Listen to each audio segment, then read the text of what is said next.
Friends, आपका मेरे YouTube channel English with master ji में आपका स्वागत है।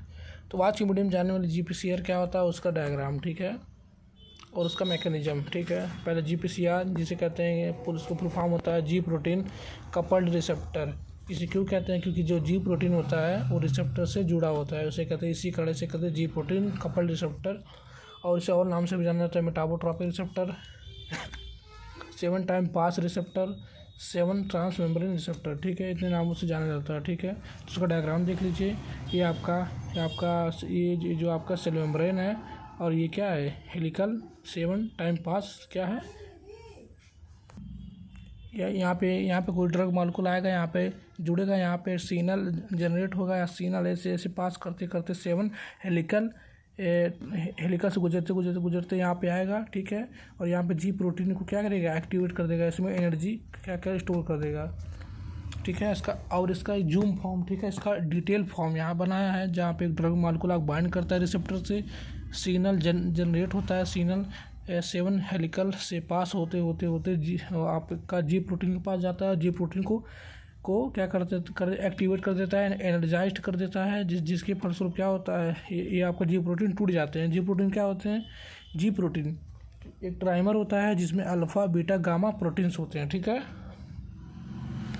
जी प्रोटीन ट्राइमर्स होते हैं। क्या होते हैं? ट्राइमर, जिसमें अल्फा बीटा गामा प्रोटीन होता है, और अल्फा के साथ जीटीपी भी जुड़ा होता है, ठीक है फ्रेंड्स। इतना आपको समझ में आया? हाई होगा, आपको समझ में आया होगा, ठीक है।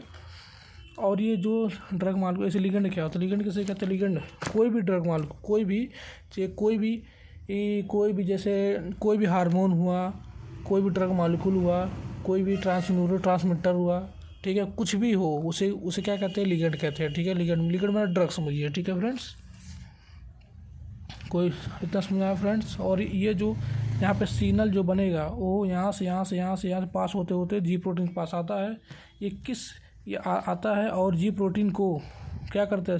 क्या सेपरेट कर देता है, तोड़ देता है, जिसके फलस्वरूप क्या होता है? जी प्रोटीन एक आपका जीटीपी अल्फा में टूट जाता है, और एक बीटा गामा में टूट जाता है, ठीक है। तो इसका सिग्नल पास होने का क्या कितने पाथ हैं? तो सिग्नल ट्रांसपोर्ट होने का 3 पाथवे है, ठीक है। पहला पाथवे एडेनिल साइक्लिस पाथवे, दूसरा है IP3 डैक पाथवे, और दूसरा है IP3 डैक पाथवे, तीसरा है आपका चैनल रेगुलेशन पाथवे। अब इन पाथवे को हम डिटेल से समझते हैं। उससे पहले जान लेते हैं कि जी प्रोटीन के कितने टाइप्स हैं। पहला जी प्रोटीन, यहाँ पे मैंने समझाया है ना। जी प्रोटीन क्या होता है? ट्राइमर होते हैं, इसमें अल्फा बीटा गामा क्या होते हैं? प्रोटीन्स होते हैं, जो अल्फा से जीटीपी जुड़ा होता है, ठीक है। और जी प्रोटीन का टाइप जान लेते। जी प्रोटीन का टाइप, पहला जी प्रोटीन GS है, जिसे क्या कहते हैं? जिसे क्या GS प्रोटीन कहते हैं। यस मतलब स्टिमुलेटिंग, ठीक है, जो क्या करता है? एडेनिल साइक्लिस को एक्टिवेट करता है, और कैल्शियम चैनल को भी एक्टिवेट करता है, ठीक है। और दूसरा GI है, इनिबिशन करता है, ठीक है, जो क्या करता है? इनिबिट करता है, या क्या करता है? रोकता है, एडेनिल साइक्लिस को नहीं होने देता है, इनिबिट करता है एडेनिल साइक्लिस को, और एक्टिवेशन करता है किसका? पोटेशियम आयन चैनल को एक्टिवेट करता है, ठीक है। और एक होता है G0, G0 या G0, ठीक है। तो क्या करता है? कैल्शियम चैनल को इनिबिट करता है, कैल्शियम चैनल को बंद करता है, ठीक है फ्रेंड्स। और एक होता है GQ, जो क्या करता है? फास्फोलाइपेज सी एंजाइम को क्या करता है? एक्टिवेट करता है, फास्फोलाइपेज सी एंजाइम को एक्टिवेट करता है। तो इतने टाइप के होते हैं क्या आपके जी प्रोटीन। और जी प्रोटीन क्या होता है मैंने यहाँ पे बताया है, और ये जी प्रोटीन इतने टाइप के होते हैं, ठीक है फ्रेंड्स। इतना आपको समझ में आया। और ये समझ में तो आया होगा कि जो सिग्नल यहाँ पे जनरेट हो रहा है, जो यहाँ पे सिग्नल बन रहा है, वो 3 पाथवे को फॉलो करके जाते हैं। पहला एडेनिल साइक्लिस पाथवे, 3 पाथवे को फॉलो कर सकते हैं। दूसरा IP3 डैक पाथवे, तीसरा आपका चैन रेगुलेशन पाथवे। अब चलते हैं एक एक करके इन पाथवे के बारे में और डिटेल में जानते हैं, ठीक है। चलिए, तो पहला एडेनिल पाथवे का मैकेनिज्म जानते हैं। एडेनिल पाथवे का मैकेनिज्म जानते हैं, ठीक है। जैसे यहाँ पे मैंने बनाया एक रिसेप्टर, ये क्या है आपका? ये क्या है? रिसेप्टर है, ठीक है। ये और ये जो गोला सा है क्या है? यहाँ पर लिगेंड है। लिगेंड मतलब ड्रग मॉलिक्यूल, ठीक है, ड्रग दवा, ठीक है। क्या करते हैं? यहाँ से बाइंड, यहाँ पे आकर रिसेप्टर से अपने बाइंड हो जाएगा, ठीक है। रिसेप्टर से जब बाइंड होता है, तो आपका यहाँ मैंने बताया क्या होता है कि आपका जो जी प्रोटीन होता है अल्फा बीटा गामा प्रोटीन से बना होता है, ठीक है। अल्फा बीटा गामा ट्राइमर होते हैं। जैसे ही यहाँ पे ड्रग मॉलिक्यूल आके बाइंड हो जाएगा, तो हम सिग्नल क्या होगा? सिग्नल ट्रांसमिट होते सिग्नल का ट्रांसमिशन होगा, सिग्नल का ट्रांसमिशन होते होते जी प्रोटीन का जो अल्फ़ा बीटा गामा क्या होता है, स्प्लिट हो जाता है, टूट जाता है। तो टूट जाएगा जिसकी वजह से आपका अल्फ़ा अलग हो जाएगा और बीटा गामा अलग हो जाते हैं, ठीक है। तो अल्फ़ा के साथ क्या जुड़ा होता है, आपका जीटीपी जुड़ा होता है। तो इसी वजह से यहाँ पे जब अल्फ़ा टूट जाएगा तो अल्फ़ा का जीटीपी से जीटीपी हो जाएगा, हाई एनर्जी हो जाएगा, ठीक है। जीटीपी आपका हाई एनर्जी मॉलिक्यूल हो गया, ठीक है। तो अल्फ़ा जीटीपी अल्फ़ा अलग हो गया, बीटा गामा अलग हो गया, ठीक है। अब जीटीपी क्या करता है, जीटीपी किसको एक्टिवेट करता है, एडेनिन साइक्लोज को एक्टिवेट करता है और फास्फोलाइपेज सी को भी एक्टिवेट करता है। जीटीपी अल्फ़ा एडेनिन साइक्लेज फास्फोलाइपेज सी को दोनों को एक्टिवेट करता है और बीटा गामा दोनों मिल करके आयन चैन रेगुलेशन को एक्टिवेट करते हैं, ठीक है ना, समझ आया, ठीक है फ्रेंड्स। वही मैंने लिखा है, ठीक है फ्रेंड्स। अब देखते हैं कि एडेनिल पाथवे कैसे होता है, ठीक है। एडेनिल पाथवे अब देखिए, जो आपका अल्फ़ा जीटीपी किसको एक्टिवेट किया, एडेनिल साइक्लोज को। अब एडेनिल साइक्लोज आगे जाकर क्या करेगा उसको आगे जानते हैं, ये आगे जाकर क्या करेगा, ठीक है। तो एडेनिल साइक्लोज, ठीक है, एडेनिल साइक्लोज आगे जाएगा सेल मेम्ब्रेन में जाएगा। एडेनिल साइकिल आगे जाके सेल मेम्ब्रेन में जाएगा और सेल मेम्ब्रेन में जाके एटीपी को पकड़ेगा, ठीक है। उसको सीएमपी में कन्वर्ट करेगा, सीएमपी में बनाएगा, ठीक है। एटीपी सेल मेम्ब्रेन में जाता है, एटीपी को पकड़ता है, उसको पकड़ करके सीएमपी बनाता है। और सीएमपी क्या होता है, सीएमपी सेकेंडरी मैसेंजर होते हैं, सीएमपी आगे जा करके प्रोटीन काइनेज को एक्टिवेट करेगा, प्रोटीन काइनेज आगे जा करके फास्फोराइलेज को एक्टिवेट करेगा और ये क्या करता है, फास्फोराइलेशन करता है। फास्फोराइलेशन क्या होता है, यहाँ देख लीजिए, फास्फोराइलेशन कोई भी ऑर्गेनिक मॉलिक्यूल, एडीपी क्या है, एडेनोसिन डाइफॉस्फेट है, ऑर्गेनिक मॉलिक्यूल है और क्या न्यूक्लियोटाइड है, ठीक है। इसमें जब कोई फास्फेट ऐड हो जाता है तो आपका एटीपी बनता है। तो इसी फास्फेट को ऐड होकर के एटीपी बनने के प्रोसेस को क्या कहते हैं, फास्फोराइलेशन कहते हैं। मतलब जैसे आपका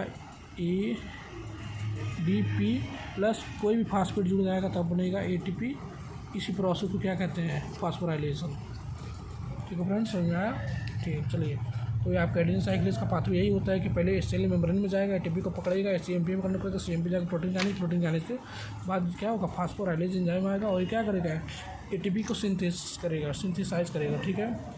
अभी एटीपी सिंथेसाइज होकर तो एनर्जी है, एनर्जी क्या हो जाएगा, आपकी मसल कॉन्ट्रैक्शन में हेल्प करेगा, मसल रिलैक्सेशन में हेल्प करेगा और अगर लीवर के फंक्शन में हेल्प करेगा, किडनी के फंक्शन में हेल्प करेगा और सारे फंक्शन में हेल्प करते हैं, ठीक है फ्रेंड्स।